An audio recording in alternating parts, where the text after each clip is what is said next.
அவர் பெற்றிருக்கிறார்.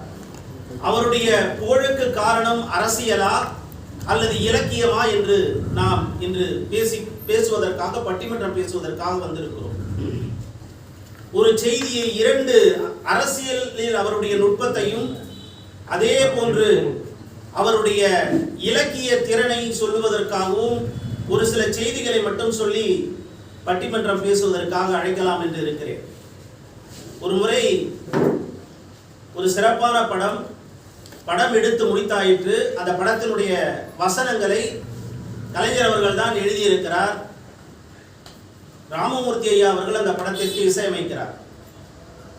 அப்பொழுது முன்னணியில் இருந்த பல கவிஞர்களை கூப்பிட்டு அந்த படத்திற்கு எழுத சொல்லி அழைக்கிறார்கள். எல்லோரும் வருகிறார்கள், எழுதுகிறார்கள். கிட்டத்தட்ட ஒரு வாரத்திற்கு மேலாக அந்த பாடல் பதிவு தள்ளி தள்ளி செல்கிறது. இயக்குனருக்கு அந்த படத்தில் அந்த இவர்கள் எழுதிய வரி பிடிக்கவில்லை அல்லது அந்த பாடத்திற்கு பொருந்தவில்லை. தொடர்ச்சியாக வருகிறார்கள். நான் பெரிய கவிஞருடைய பெயர்களை எல்லாம் சொன்னால் அது உங்களுக்கு வருத்தமாக கூட இருக்கலாம், ஆனால் பெயர்களை சொல்ல வேண்டாம். அப்பொழுது பெரிய பிரபலமாக இருந்தவர்கள் எல்லோருமே வந்து எழுதியிருக்கிறார்கள். யாருடைய வரியும் பொருத்தமாக இயக்குனருக்கு பிடிக்கவில்லை.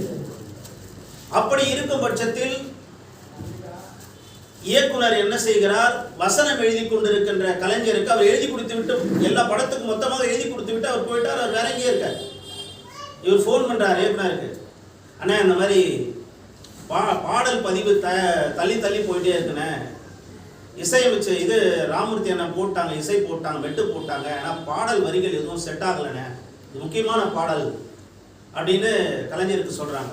எங்க மெட்டை போடுங்க சொல்லுங்க பார்ப்போம் அப்படிங்கிறார். அவர் என்ன பண்றாரு, வாயிலேயே அந்த மெட்டை அந்த தொலைபேசியிலேயே அவருக்கு சொல்றார். இசையமைப்பாளர் இல்லை, அந்த இயக்குனர் சொல்றார். அப்படி சொல்லும் பொழுது அவர் அதை சொல்லி அதை வாங்கி காதல வாங்கின உடனே தன்னுடைய வரிகளை அப்படியே அவர் சொல்லுகிறார். அந்த வரிகளை சொல்லி மொத்தமாக அந்த பாடல் வரிகளுக்கு அவர் பாடலை எழுதி அவரே எடுத்துக்கொண்டு அன்று மாலை வந்து விடுகிறார்.